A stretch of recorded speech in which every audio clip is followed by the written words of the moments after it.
Se fue mucho rato. Sí, ella volvió.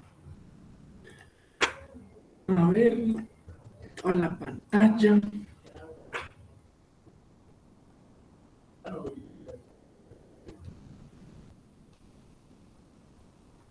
Listo, creo que ahí estamos bien. Ya están grabando pantalla. Vamos entonces a continuar por acá con este video. Nos falta un pedacito para terminar de redondear esta idea. Y con esta idea vamos a sentar una base bien importante, que la vamos a discutir apenas pues ya la tengamos. Entonces miren que hasta acá se dedujo una expresión para saber cómo cambia la velocidad a medida que nos desplazamos por la longitud de estas placas, donde la placa de arriba va a una velocidad constante, v, sea cual sea, 5, 10, 15 metros por segundo, pues eso pues ya en un experimento en particular uno lo define, y la placa de abajo está quieta. Entonces aquí se desarrolla lo que se llama un perfil de velocidades, y ese perfil de velocidades pues va a estar determinado por esta ecuación. Dado un valor de y, yo tengo una velocidad. Para cuando y es 0, todo eso se me vuelve 0, y pues la velocidad será 0, ¿cierto?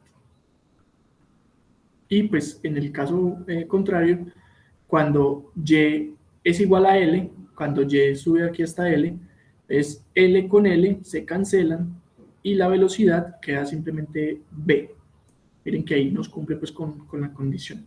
Entonces de aquí vamos a terminar con este video de desarrollar lo que necesitamos.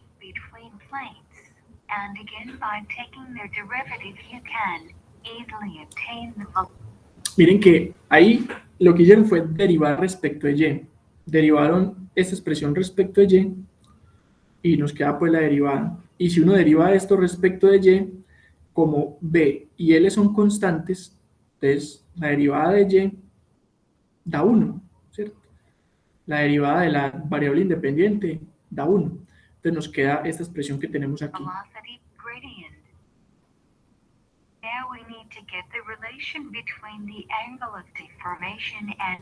Ahora lo que se va a hacer es relacionar esta expresión con el ángulo de deformación, ¿cierto? El que teníamos ahorita, que se llamaba, que tenían aquí, lo llamaban de sub beta, ¿cierto? Ese es el que va a venir a continuación para relacionarlo.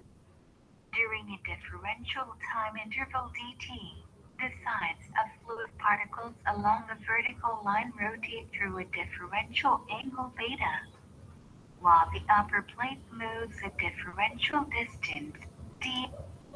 Entonces, cuando pasa un diferencial de tiempo, es decir, un tiempo muy, muy pequeñito, ¿cierto? Estamos hablando de fracciones de segundo muy pequeñas, entonces lo que tenemos es que se produce una deformación en un ángulo de beta, y aquí arriba no se ve, no sé cómo hacer para que esto se desaparezca, a ver, sí, no, se desaparece todo, bueno, pero aquí se ve, se produce un desplazamiento de este elemento, de esa partícula de fluido que está aquí en contacto, desde el punto original hasta un punto dA, que va a ser igual entonces a la velocidad a la que iba por un diferencial de tiempo, ¿cierto? Voy a volver a ponerlo aquí así. Esto de acá resulta de la definición de velocidad. Recuerden que la velocidad es un diferencial de espacio sobre un diferencial de tiempo, ¿cierto?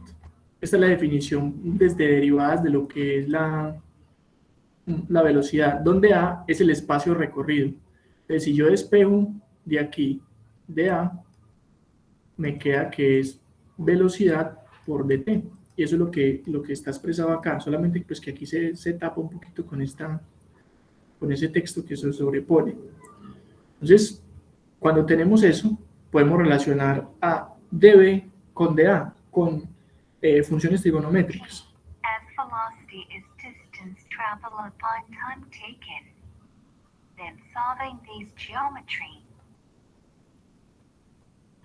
Miren acá, cuando uno tiene ángulos pequeños, este de beta se supone que es pequeño porque es un ángulo diferencial, es un diferencial de ángulo más bien, entonces es un ángulo muy, muy pequeño. Cuando uno tiene un ángulo muy, muy pequeño, esta aproximación es válida, que el ángulo es aproximadamente la tangente del ángulo. Y eso lo puede uno demostrar con un límite. Sin embargo, pues no lo vamos a demostrar, podemos comprobarlo. Miren, ustedes, no sé si ustedes tienen calculadora también ahí a la mano, una calculadora como esta.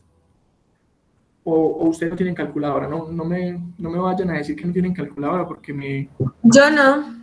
Pues, La del computador. La del computador, vea, le recomiendo que se descargue esta. Esta es una calculadora científica muy buena. Ya he utilizado Symbolab. Ah, bueno, también, sí. Entonces, cuando volvamos a la presencialidad, que ahí sí, calculadora. Me toca. Pero si se me va a creer, yo tenía 2 calculadoras cuando estaba presencial. Y salimos y yo no sé qué se hicieron. Voy a comprar No, otra. no. Sí, no es bueno que le pierda el rastro porque la calculadora es una herramienta, uno no cree, puede tener el computador y la calculadora le sigue haciendo una falta. Bueno, o al menos a mí yo me acostumbré mucho. Entonces miren, esta relacioncita que está acá, que es el diferencial de ángulo, es aproximadamente la tangente, acá nosotros la podemos comprobar. La calculadora tiene que estar en radianes, ¿cierto? Que esto funciona es en radianes. Aquí la tengo en radianes. Entonces, uno puede comprobar, por ejemplo, que si uno ingresa, a ver, tangente de un ángulo pequeño, tiene que ser pequeño el ángulo, ¿cierto? Porque miren que un diferencial es un número muy pequeño. Pongámosle, por ejemplo, 0.01. Entonces, se supone que la tangente de 0.01 debe dar aproximadamente 0.01. Miren, ahí está. Miren por la diferencia donde viene a ocurrir. Si uno le pone un número cada vez más pequeño, esta aproximación se hace cada vez más válida. Por ejemplo, este número es más pequeño, 0.001, y miren cómo la aproximación se hace cada vez mejor. Entonces, eso quiere decir que esa aproximación de beta, que es un ángulo muy pequeño, es aproximadamente tangente beta, es buena, es razonable, y sobre todo cuando el ángulo tiende a cero, que es la definición pues, de una derivada. La derivada es el límite cuando el delta tiende a cero. O sea, cuando la cantidad es muy, muy pequeña. Entonces, bueno, con eso pues comprobamos que efectivamente, no lo demostramos, pero lo comprobamos. Se puede demostrar con límites, que esta Profe, relación es válida. ¿y cómo se llama esa aplicación de la calculadora?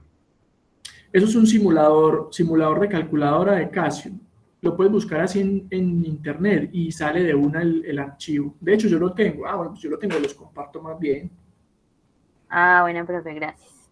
Sí, yo enseguida, cuando terminemos la clase, se los monto al Classroom para que lo tengan. Con esta calculadora uno puede hacer unas cosas bien, bien bacanas, incluso métodos numéricos y todo eso es una belleza. Por ejemplo, aquí hay integrales también. No sabe, ¿ustedes ya han hecho integrales con la calculadora? Integrales definidas. Sí, Sí. así comprobaba las sumas de Rimmer. La suma de eso, sí. Aquí se pueden hacer cosas muy chéveres, incluso también de estadística, interpolaciones. Y aquí vamos a hacer muchas cosas con la calculadora en este curso que necesitamos. Hallar raíces de ecuaciones con esta teclita de aquí de sol. También se puede hacer. Como usted ya ve los métodos numéricos, ¿cierto? Sí, señor. Sí, por ejemplo, uno aquí puede, no necesariamente es el método de la bisección o el de la falsa posición o el de Newton, pero es un método similar y uno puede hallar raíces de ecuaciones con la calculadora aquí directamente. Es chévere pues tener esa utilidad ahí porque ya uno no tiene que implementar el método numérico directamente, sino que utiliza la calculadora, pues para eso está, ¿cierto? Pues bueno, acá tenemos entonces que esta aproximación ya entendemos de más o menos de dónde viene, la comprobamos que efectivamente así es. Entonces, si ustedes se fijan, la tangente de un ángulo es cateto opuesto sobre cateto adyacente, ¿sí o no? Cateto opuesto sobre cateto adyacente. Entonces, el cateto opuesto es de A y el cateto adyacente, pues, es este, que es L. Entonces, eso es lo que aparece aquí. Cateto opuesto sobre adyacente. Esas son las definiciones por allá en matemáticas básicas de lo que era la tangente de un ángulo. Entonces, vamos a continuar aquí con la demostración que nos trae el video para ver a dónde nos va a llevar. Miren que aquí simplemente lo que hicieron fue reemplazar dA por lo que es igual, es B por dt. incluso aquí está.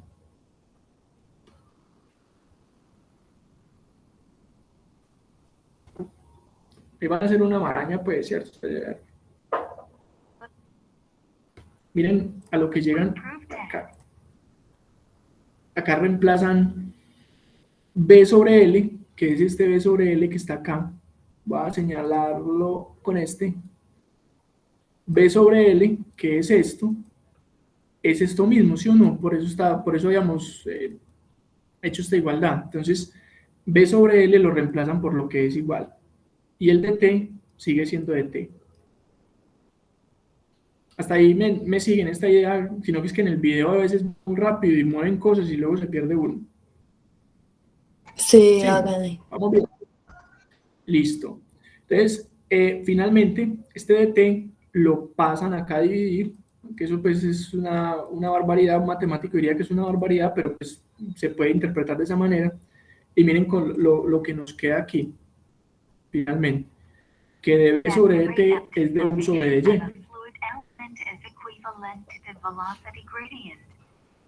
Further, it can be verified experimentally that for most fluids, the rate of deformation is directly proportional to the shear stress. Entonces, esto se comprueba experimentalmente, que la tasa de deformación, que sería esta, de B de T, esta es la tasa de deformación, es porque es a la velocidad a la que el ángulo está cambiando. Miren que dB, bueno, B es un ángulo, beta más bien, beta es un ángulo, y pues la derivada respecto del tiempo es a la velocidad a la que está cambiando el ángulo. Entonces, esto de forma experimental se puede comprobar que esa tasa de deformación es proporcional al esfuerzo cortante que yo le esté aplicando. Y a la vez, miren que este que tenemos acá, que es dB de T, yo lo puedo cambiar por du de y, porque son iguales. Con esta demostración que se hizo aquí, se llegó a la conclusión de que la tasa de deformación es igual al cambio de la velocidad respecto de la altura que tengamos acá. Eso es lo que va a hacer ahí. Vamos a darle play acá. And so is velocity gradient. Then by the linear relationship of shear stress, where the constant of proportion. Entonces miren lo que aparece aquí. Justamente esta ecuación es la que nosotros vamos a utilizar. Esa ecuación se conoce como la ley de Newton de viscosidad. La ley de Newton. Y esa ecuación es la que rige a un sinnúmero de fluidos que obviamente cumplen con esta característica. Ya después cuando veamos el tema de reología, vamos a ver que hay fluidos que no cumplen con esto. Pero por el momento, esto es una ecuación supremamente importante que nos va a relacionar cómo cambia la velocidad respecto de la altura versus el esfuerzo que yo le estoy aplicando. Proportionality mu is called the coefficient of viscosity, or the dynamic or absolute viscosity of the fluid. As you can see, how it relates with the shear stress, deformation rate, or velocity gradient. If you look this figure properly, Miren viscosity acá is actually una gráfica donde se tiene en el eje X la tasa de deformación, que sería pues el cambio de la velocidad respecto de Y. Y este sería el esfuerzo cortante. Si uno toma un fluido newtoniano, después vamos a ver qué es eso de fluido newtoniano, y le hace un experimento como este, pues se da uno cuenta que los resultados me generan una línea recta, donde esta letra griega, que es mu, corresponde a la viscosidad de ese fluido. Y miren que me da una línea recta. Eso es una característica fundamental para que un fluido sea newtoniano. Voy a darle play entonces a esto acá. coefficient in a stress-strain relationship. You can verify taking slope. Its ratio appears same everywhere. Shear stress versus the rate of deformation is a straight line with slope. Ahí básicamente lo que están diciendo es que la viscosidad es constante. As shown, Y no importa cómo calcule yo esa pendiente, debería ser constante y dar siempre el mismo valor. Miren que ya aparece This el is término the de law of viscosity de in fluidos water. newtonianos. Un fluido lo llamamos newtoniano cuando cumple con esta ecuación, la ecuación de ley de viscosidad de Newton, ¿cierto? Viscosidad du, esperen que estas dos me quedaron iguales, no pueden ser la misma. Esto es una velocidad, du de y. Esta es la ley de viscosidad de Newton, que fue la ecuación que en el video acabaron de demostrar. Entonces, cuando yo hago un experimento como este, voy cambiando la tasa de deformación y mido el esfuerzo a diferentes tasas de deformación, diferentes esfuerzos, y luego grafico eso y me da una línea recta, uno dice que ese fluido es un fluido newtoniano. Es un fluido newtoniano y por ende pues cumple la ley de viscosidad de Newton. Por el momento nos quedamos con esa información. Más adelante vamos a ver que hay fluidos que no cumplen con esto, hay fluidos que no cumplen con, no cumplen con esta ecuación y que por lo tanto van a ser fluidos que son no newtonianos. Pero por el momento quedémonos con los fluidos newtonianos. Dentro de ellos, por ejemplo, está el agua. 20 degrees El agua es un fluido Celsius. newtoniano. Por ejemplo, los jugos, la leche, también es un fluido newtoniano. Air, Hay muchos. gases, El aire, por ejemplo, and miren oils otro. are Newtonian O el aceite. Remember, Tienen diferentes water or viscosidades, Newtonian pero todos fluid dan una línea recta. viscosity is always linear, no matter what. But for solids such as steel, modulus is Miren, en el caso de un sólido, el esfuerzo, el módulo, digamos, no es constante, porque va a haber un momento en el que yo le aplique un esfuerzo tan grande al material que lo rompa, ¿cierto? Ustedes saben que los sólidos, después de cierto esfuerzo que yo le aplique al sólido, él se va a romper, se fractura, y por lo tanto ya no va a ser constante el módulo de elasticidad. Mientras que en los líquidos newtonianos es constante, no importa qué tasa de deformación yo le aplique o qué esfuerzo le aplique, la viscosidad va a ser constante. Animation. We're now in your reading. Listo. And bye. Ahí terminamos este Enviar video paquetes grandes nunca había sido tan... y podemos volver entonces aquí a la presentación. Ese video está en este enlace. Estas diapositivas yo se las comparto en el Classroom, entonces ustedes pueden volver a retomar el video y volver a devolverlo, adelantarlo, pues para que si hay alguna parte que no haya quedado clara, pues ahí vuelven y la retoman, ¿cierto? A ver si estamos conectados. Entonces vamos a seguir por acá. Hasta ese punto, ¿cómo vamos? ¿Alguna pregunta? Pues, para recapitular, entonces se puede decir que el esfuerzo cortante es la fuerza de recuperación. Sí. Exactamente. El esfuerzo cortante es la respuesta del material a la fuerza que yo le estoy aplicando. Porque digamos que por la tercera ley de Newton, ustedes saben que a toda acción le corresponde una reacción, pero en el sentido contrario. Entonces, cuando yo tomo, por ejemplo, este material acá, este material, y yo le aplico a él una fuerza en esta dirección, como está ilustrado pues en la figura, sobre un área en específico, entonces el esfuerzo se me genera en esta dirección tratando de contrarrestar la fuerza que yo le estoy aplicando. Entonces, ese esfuerzo va a ser proporcional a la viscosidad del fluido, y eso es lo que nos dice la ley de Newton. Miren que el esfuerzo va a depender de la viscosidad, y eso a su vez va a depender de cómo me cambia la velocidad respecto de esta dirección, en este caso, de Y. Entonces, como vos decís, Juan, yo lo que aplico aquí es una fuerza en una área, y este esfuerzo cortante es la respuesta a yo haber aplicado la fuerza en esa área. No sé si quieres complementar algo más, o esa era la idea que tenías. Esa es la idea.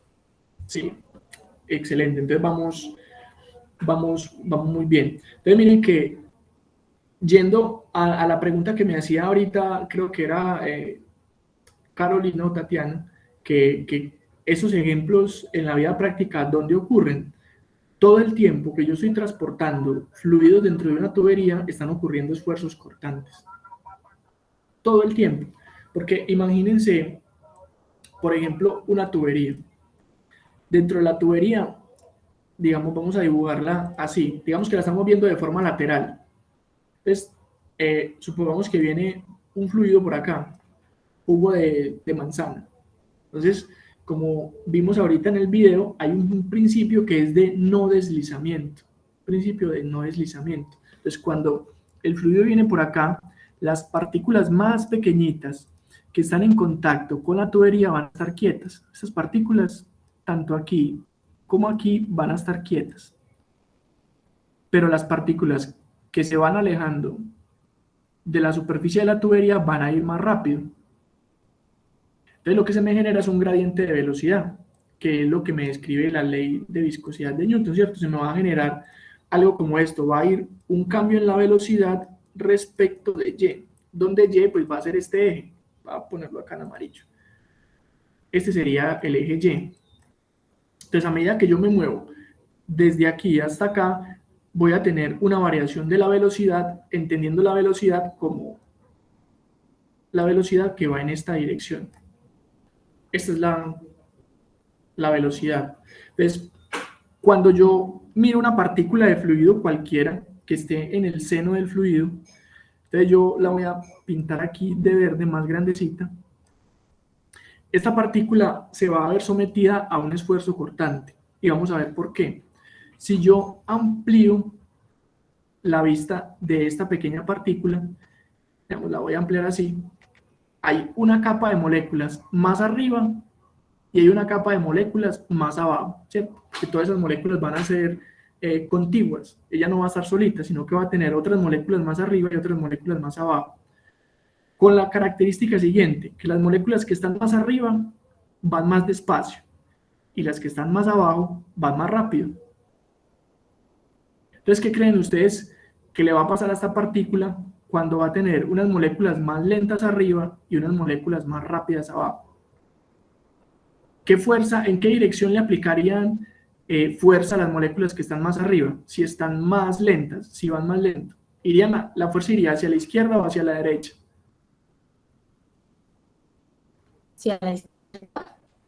Hacia la izquierda, ¿cierto? Y las moléculas que están abajo, ¿en qué dirección aplicarían la fuerza? Si van más rápido, ¿hacia la derecha o hacia la izquierda? A la derecha, ¿cierto? Miren que esta molécula se va a ver sometida entonces a un esfuerzo cortante. Son dos fuerzas paralelas que van en direcciones opuestas. Una fuerza hacia allá, otra fuerza hacia acá. O sea que todas estas capas de moléculas que van acá, y en sí una generalización sería para todas las capas de moléculas en este rango de espacio, van a estar sometidas a un esfuerzo cortante. Miren que a esta molécula le está ocurriendo lo mismo que le ocurre a este cubo cuando se le aplica una fuerza en esta dirección. Esta fuerza sería la de las moléculas de arriba y esta fuerza sería la de las moléculas de abajo. Entonces eso es un esfuerzo cortante. Lo mismo le va a ocurrir a las moléculas que están en el seno de un fluido. Entonces esto es un esfuerzo cortante, solo que uno no lo ve, porque pues eso es un montón de moléculas ahí, pero ojalá uno pudiera ver a ese nivel, vería cosas pues sorprendentes, pero pues uno solamente puede ver a nivel macroscópico, y eso que algunos a duras penas, en el caso mío, a duras penas el nivel macroscópico, ¿cierto? Entonces, esto es lo que está ocurriendo, y esto hace que se genere un perfil de velocidades, algo como esto. La velocidad aquí va a ser 0, y va a generar unas velocidades que van a ser algo como esto. Aquí, digamos, si uno grafica, sería el eje Y, y este sería el eje de la velocidad. Entonces la velocidad en los extremos es 0, y en el centro es donde alcanza la velocidad máxima, porque es el punto que está más lejos de los dos extremos. Los perfiles de velocidades dentro de las tuberías son algo como esto. A veces así parabólicos, a veces son más achatados, algo como esto. Aquí sube rápidamente, si aplanan algo aquí, aquí vuelven a bajar, dependiendo del perfil de flujo que se tenga. Eso después lo vamos a discutir un poco más en profundidad. Pero por el momento quería mostrarles que dentro de un flujo, dentro de una tubería, se generan esfuerzos cortantes.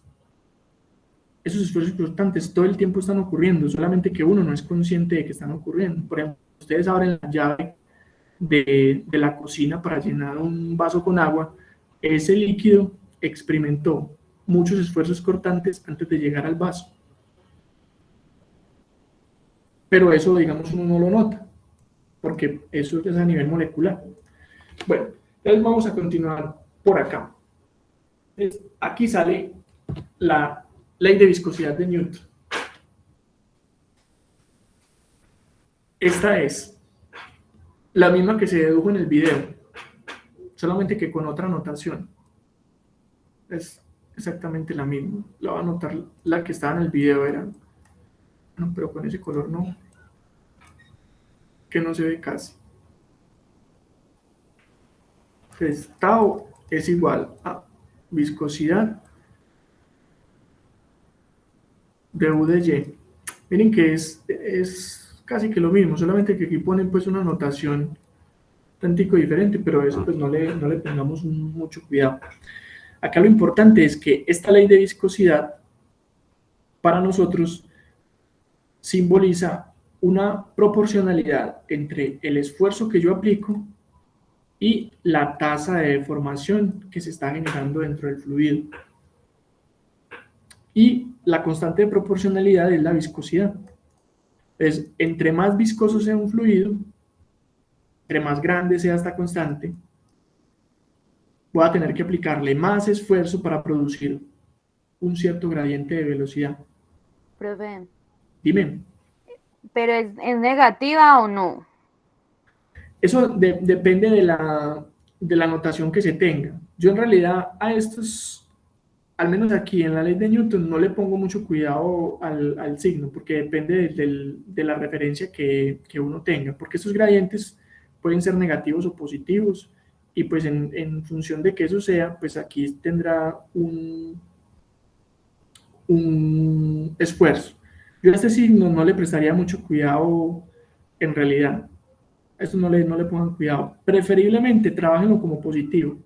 Si yo tengo, porque esta es positiva por defecto, la viscosidad. Yo tengo un gradiente de velocidad, me produce un esfuerzo. Eso ya es para un sistema de referencia muy particular. Bueno, a ese signo no le pongan mucha atención. De hecho, se lo voy a quitar entonces acá más bien para que no quede eso ahí como generando confusión. Listo, mejor así.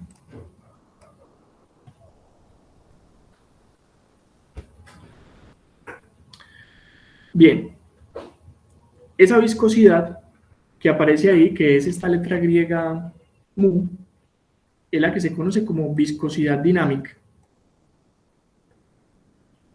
Viscosidad dinámica. Y hacemos la diferenciación porque hay otra viscosidad que aparece en los libros, que se conoce como la viscosidad cinemática. Y debemos tener pues muy claro la diferencia entre las dos. Miren aquí la otra. Esta, que es de la ley de Newton, es la viscosidad dinámica. La viscosidad cinemática, que es otra que suele aparecer en los libros, es la viscosidad dinámica dividida la densidad. Entonces uno no, digamos, no se puede confundir con eso. Tiene uno que estar pues muy pendiente ahí cuando haya que leer de una tabla, ver cuál viscosidad es la que me están dando. Que puede ser que me estén dando la viscosidad dinámica o la cinemática. Y Profe, en la viscosidad dinámica las unidades son Pascual, ¿por qué? ¿Por segundo? Pascal segundo, sí, Vale. pues, Pascal segundo. Y las de la viscosidad cinemática son metros cuadrados sobre segundo. Estas.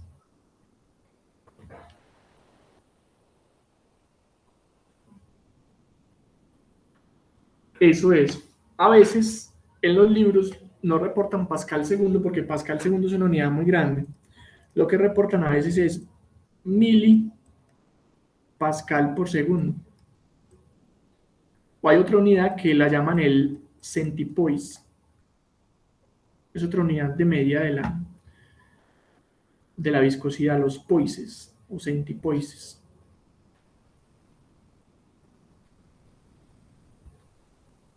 Pero todas son unidades de viscosidad en ese caso. Entonces, bueno, miren que ahí debemos tener muy clara esa diferencia entre viscosidad dinámica y viscosidad cinemática, para poder no ir pues, a cometer un error a la hora de utilizarlas en las ecuaciones que correspondan. Bien, vamos a seguir por acá, a menos que tengan Ay, dudas. hola, Dime. qué pena Sí. con usted.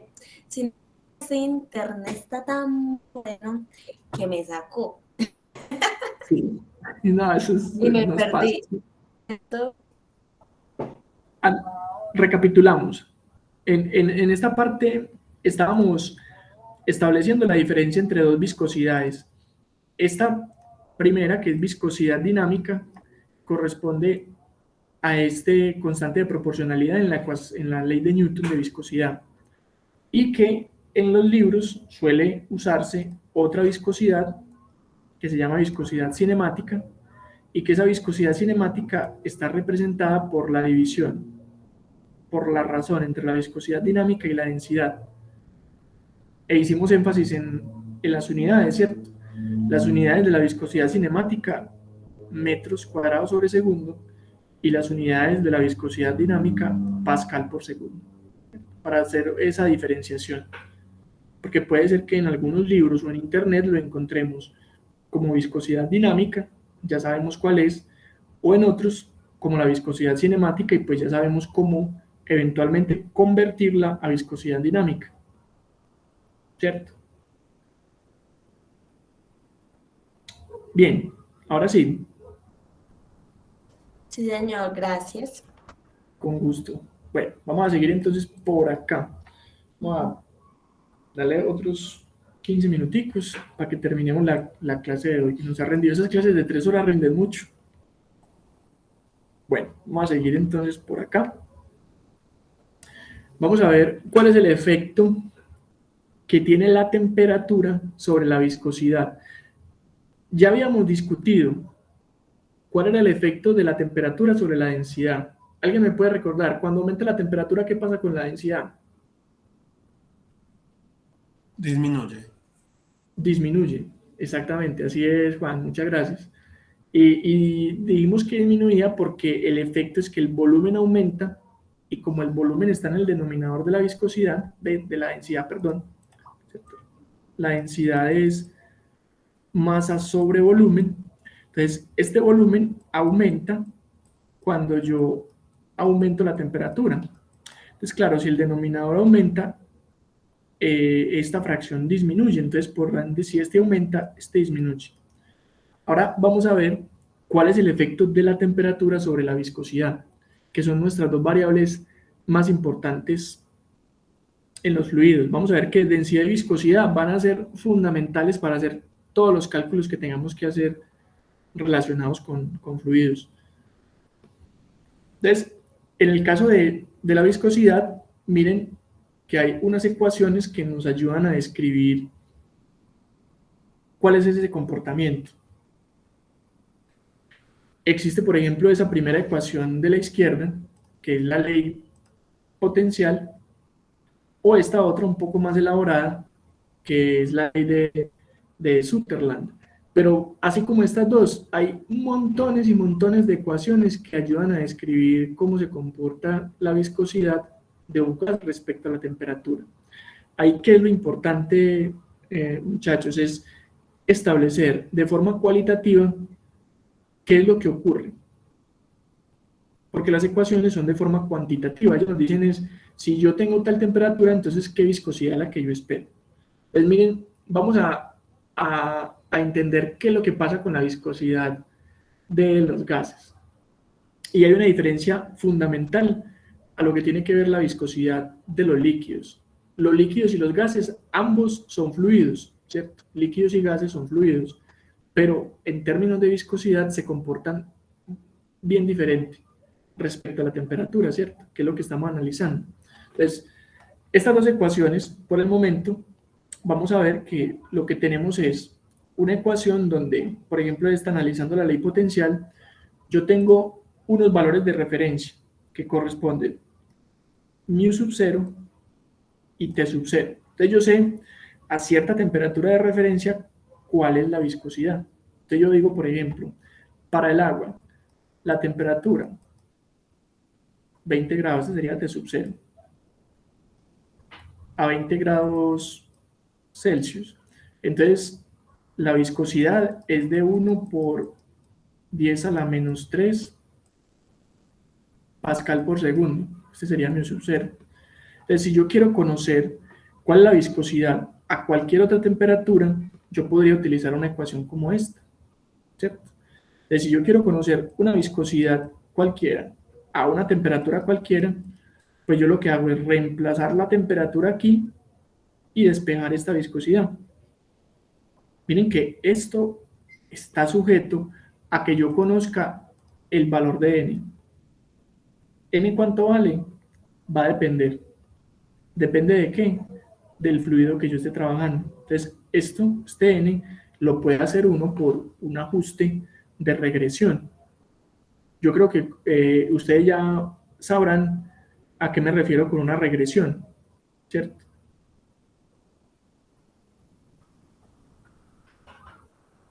Ustedes hicieron regresiones en el curso de estadísticas y en método numérico también hacen algo de regresión. O raro ese concepto, no lo recuerdan.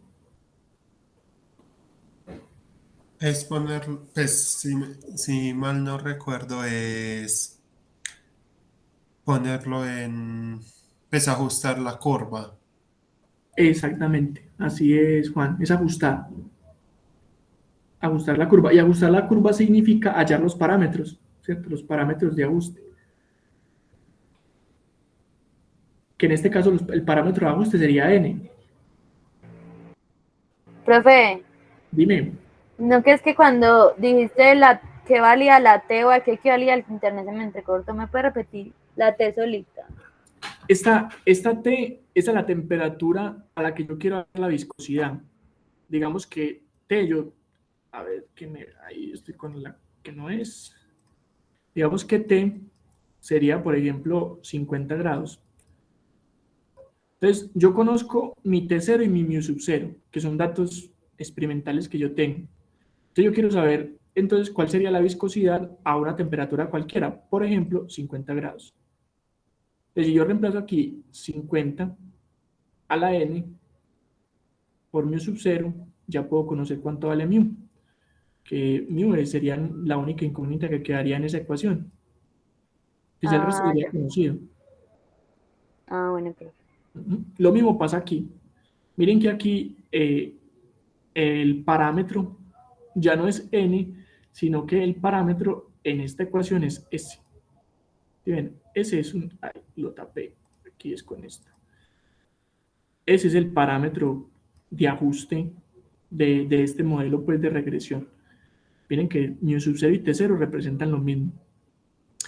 ¿Cuál es la característica acá, muchachos? Estas temperaturas que están acá, uno, antes de ingresarlas a las ecuaciones, debe pasarlas todas a Kelvin para poder que esas ecuaciones funcionen. Y aquí está la notica. A una temperatura absoluta de referencia, ¿cierto? Cuando uno habla de temperatura absoluta, en el sistema internacional es el Kelvin, ¿cierto? Temperatura absoluta. Porque los grados Celsius son una temperatura relativa. Porque a 0 grados Celsius son 273.15 Kelvin. El cero absoluto real es en Kelvin, ¿cierto? Cuando yo estoy 0 Kelvin, se supone que ahí ya la movilidad molecular de todo tipo, vibracional, rotacional, traslacional, lo que sea, todos sus movimientos son cero. Este cero absoluto, creo que nunca lo han alcanzado en forma experimental. No sé si ustedes, me imagino que esto lo habrán discutido muy bien en sus cursos, por ejemplo, de termodinámica. Se ve lo que es el cero absoluto y qué significa en términos microscópicos. Entonces, estas temperaturas aquí antes de reemplazarlas en Kelvin, ¿cierto? Porque no, si no, esto no cuadra y no ajusta nada. Bueno, entonces miren que estas ecuaciones son básicamente formas en las que podemos expresar la dependencia de la viscosidad con la temperatura. En el caso de los gases, como estas dos hay otro montón, ¿cierto? Uno puede ir a internet y consultar dependencia de la viscosidad con la temperatura y puede, o en los libros, y les sale un montón de relaciones y les ponen el nombre de la persona pues que la propuso. Y así, salen un montón. Bueno, caso para los gases. Caso para los líquidos, también hay otro montón de ecuaciones. Por ejemplo, estas dos. Esta es una muy usada porque es muy sencilla y ajusta muy bien los datos. Miren que A y B son constantes.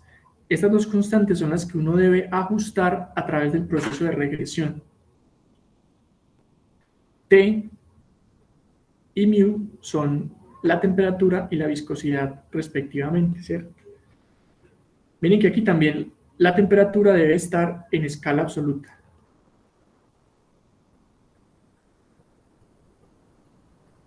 Entonces, estos son simplemente modelos matemáticos que nos ayudan a describir el comportamiento de la viscosidad de un fluido, en este caso de un líquido. Entonces, ¿cómo sería el proceso de ajuste? Porque eventualmente uno puede hacer el experimento. Bueno, quiero saber la viscosidad de mi puré de piña. Por si cualquier cosa, ya un puré de piña, no sé qué tan bueno quede, pero bueno, un puré de manzana con piña. Y yo quiero saber cómo se comporta a diferentes temperaturas. Entonces lo que hace uno es hacer un experimento. Uno tiene diferentes temperaturas, por ejemplo 0, 25, 30, 40, y a cada temperatura pues obtiene una viscosidad de forma experimental. Entonces aquí me da una viscosidad, otra y otra. Tenemos 4 punticos, puede uno hacer más, dependiendo pues qué tan costoso o económico salga a hacer el ensayo. En la próxima clase vamos a ver cómo uno puede medir viscosidad instrumentalmente, ¿cierto? ¿Qué equipos se usan para medir viscosidad y cómo se hace? Ya vimos cómo se medía la densidad, que era con un pignómetro. La densidad es con un pignómetro. Nos falta ver cómo hacemos nosotros para medir viscosidad, pero no lo vamos a hacer hoy. Aquí vamos a redondear esta idea. Entonces, yo tengo diferentes temperaturas, diferentes viscosidades. Lo que hago es llevar esto a una gráfica, donde aquí está la viscosidad y aquí está la temperatura. Esta temperatura me quedó como un tau, esta temperatura, así. Entonces, lo que hace uno es graficar estos puntos. Pues a medida que aumento la temperatura, esto se me vuelve más pequeño y la viscosidad tendería a disminuir. Entonces esto me va a dar una gráfica algo como esto. Por ejemplo, por decir cualquier cosa. Entonces yo voy a tener unos puntos que van a estar representando estos aquí, que serían estos rojitos, un punto por aquí, otro punto por acá 25, otro punto por acá a 30, y otro punto por acá 40. Esta línea amarilla sería la línea de regresión, es decir, la línea que me ajusta los datos experimentales. Y eso casi siempre se construye como la minimización de la suma de los errores al cuadrado. Por eso lo llaman regresión por mínimos cuadrados. Regresión por mínimos cuadrados. Para eso, si no tuviéramos herramientas como Excel o otras herramientas que hacen regresión, tocaría construir la función objetivo y aplicar un método de optimización. Por ejemplo, un método como el método del gradiente conjugado, un método de búsqueda aleatoria, que son métodos que ustedes vieron en el curso de métodos numéricos. Pero aquí, digamos, nosotros ya no tenemos necesidad de hacer eso porque los computadores nos asisten demasiado en ese proceso. Nosotros lo vamos a hacer con una herramienta computacional, ¿cierto? Lo que sí tendremos que hacer es una transformación pequeña de variables para poder que ocurra el ajuste. ¿Qué logramos con el ajuste al final? Saber cuánto vale A y cuánto vale B. para poder que esta ecuación tenga sentido, que yo le pueda reemplazar una temperatura y tener una viscosidad, otra temperatura y tenga otra viscosidad, ¿cierto? Porque mientras yo no conozca cuánto vale A y cuánto vale B, pues no la puedo utilizar. Y estos ajustes salen es de necesariamente datos experimentales construidos de esta manera. Entonces, estas ecuaciones funcionan en la medida en que yo tenga datos experimentales que pueda ajustar. Hasta aquí. ¿Cómo vamos? Bien, profe. Yo tengo es como una duda, o sea, nosotros vamos a aplicar todas estas fórmulas así en problemas, en ejercicios. Sí, sí, sí. Esa es la idea. Ya por ahí les tengo preparado un taller, pero hay que esperar a que completemos el tema y se los monto al Classroom para que empiecen a hacer ejercicios, a generar dudas y empecemos a discutir pues todas las dudas que se les generen. Ah, bueno, profe. Listo. Bueno, yo creo que por hoy podemos dejar hasta ahí. Vamos hasta este punto describiendo ecuaciones que nos ayudan a ver cómo cambia la viscosidad con la temperatura, pero nos falta hacer una pequeña discusión adicional y luego ver las formas en las que se puede medir esa viscosidad. Pero eso entonces para la próxima clase, que nos quede ahí el recuerdo de dónde vamos y para dónde vamos. Listo, muchachos, no sé si tienen alguna duda o si no, pues nos vemos ya el próximo viernes porque el lunes es festivo. ¿Dudas? ¿Estamos bien? No, profe, y con usted no vamos a hacer así ejemplitos. Sí, ¿O claro. no? Ejemplos, Bueno. ejemplos sí. Sí, sí, sí. Sin lugar a dudas los vamos a hacer.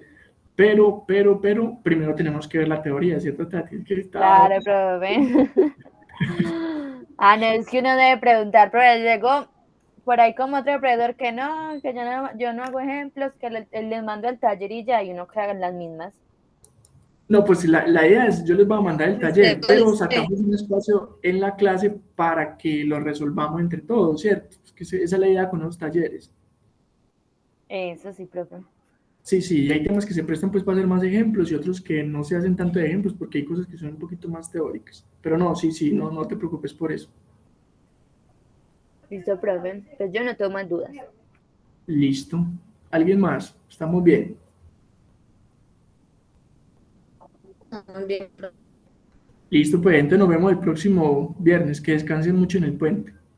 Chao. Ojalá. Gracias. Chao, profe. Chao, gracias. Chao. Con gusto, que estén muy bien.